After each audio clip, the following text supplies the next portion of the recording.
नमस्कार मेरी फौजी भाई बहनों। आज 27 जुलाई है। कल हमने 26 जुलाई थी, हमने विजय दिवस को खूब धूमधाम से मनाया।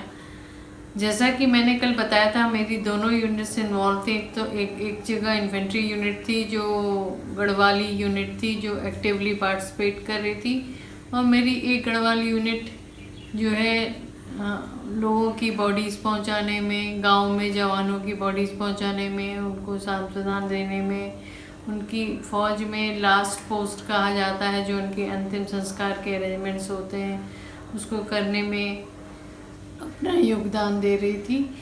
पर हमारी एक चीज़ हमें समझनी थी कि पाकिस्तान का मुद्दा क्या था। पाकिस्तान का एक ही मुद्दा था, जिस 16 से 17,000 फीट पे वो बैठे हुए थे, वहाँ से वो हमारे नेशनल हाईवे को टारगेट कर रहे थे। और उनका एक ही चीज़ था कि हम ऐसी जगह पे बैठ जाएं जहाँ पे हिंदुस्तानी हम तक पहुँच ना पाए, और अगर हमारे पास एक ही चारा बचे कि हमें लाइन ऑफ कंट्रोल क्रॉस करना पड़े, जो हम किसी भी हालत में नहीं करना चाहते थे।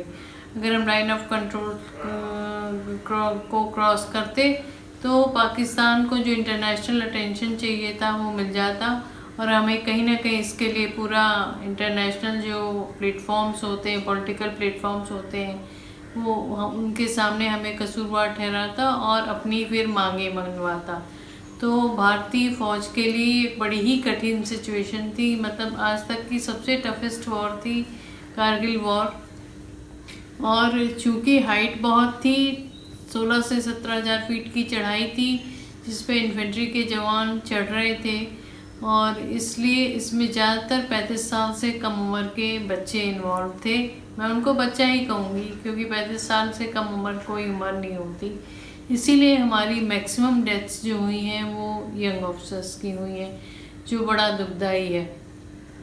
पर अगर हम आजकल के सिनेरियो को देखें, अगर मैं आजकल के यूथ को भी देखूं, तो मैं देखती हूं कि ज़रा ज़रा सी बातों के लिए वो परेशान होकर बैठ जाते हैं या फांसी का फंदा लगाने को मजबूर हो जाते हैं।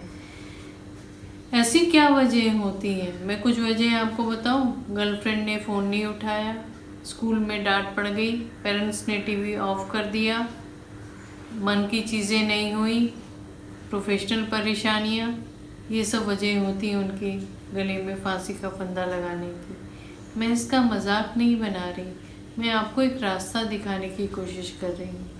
अगर हम विक्रम बत्रा की बात करें, ये दिल मांगे मोर, उन्होंने मरते मरते अपना विक्ट्री साइन दे के गए। ये उनका रिलेशनशिप स्टेटस नहीं था, वो इससे परेशान भी नहीं थे कि उनके रिलेशनशिप स्टेटस क्या होगा, क्योंकि उनका रिलेशनशिप स्टेटस उनको बिल्कुल क्लियर था कि मेरा देश ही मेरे लिए सब कुछ है।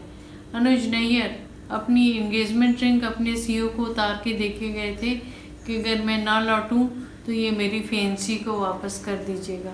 माई गॉड, इट इज़ अमेजिंग। मतलब आप वॉर जोन में जा रहे हैं और आप 21-22 साल के हैं, पर आपको बिल्कुल क्लैरिटी है कि मेरे साथ क्या हो सकता है। तो कहीं ना कहीं इस तरह के फोकस, कंसंट्रेशन, एक राइट तरह के कर्म हमको राइट रास्ता दिखाते हैं, और ये कहीं ना कहीं आजकल के यूथ में थोड़ा सा मिसिंग है। क्या फ़र्क पड़ता है? क्या फ़र्क पड़ता है कि आपके फेसबुक पे कितने फॉलोअर्स हैं, आपका रिलेशनशिप स्टेटस क्या है, आप किस बैकग्राउंड से आए हुए हैं, आप किस जाति के हैं, आप किस धर्म के हैं, इससे क्या फ़र्क पड़ता है? आपने क्या कर्म किए हैं, सबसे ज़्यादा फ़र्क इससे पड़ता है। और बिलीव मी फ्रेंड्स, और आजकल के युवा लोग जो हमारी सबसे बड़ी शक्ति हैं, हर एक की कहानी में एक शौर्य आ सकता है अगर हम एक कर्मों पे विश्वास करें। कोई फ़र्क नहीं पड़ता हम कितने पढ़े लिखे हैं, हर एक की कहानी में कुछ ना कुछ एक शौर्य छुपा है। जैसे कि मैंने आपको बताया कि हमारी यूनिट जो है वो लास्ट पोस्ट में बिज़ी थी, गार्ड ऑफ ऑनर में बिज़ी थी, जो लड़के आ रहे थे, जो उनकी बॉडीज़ आ रही थी, उसको जगह जगह पहुंचाने में बिज़ी थी।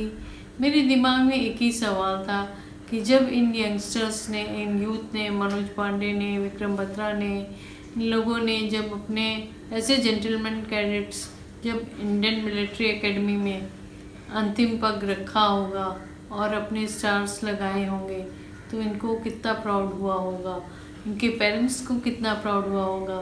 पर क्या पता था कि इनकी अंतिम पग एक दिन इसी यहीं से इनकी अंतिम यात्रा निकलेगी। समझ में नहीं आता कई बार कि इसका शोक मनाओ या इसका शौर्य मनाओ। पर ये अगर हम इन गाथाओं के, आजकल की यूथ इन गाथाओं को पढ़ेंगे तो पता चलेगा, और भी पता चलेगा इन कहानियों में कितना शौर्य बना है। मुझे आप लोगों की शौर्य की कहानियाँ सुननी है। हर एक यूथ में एक शौर्य गाथा, एक कहानी है।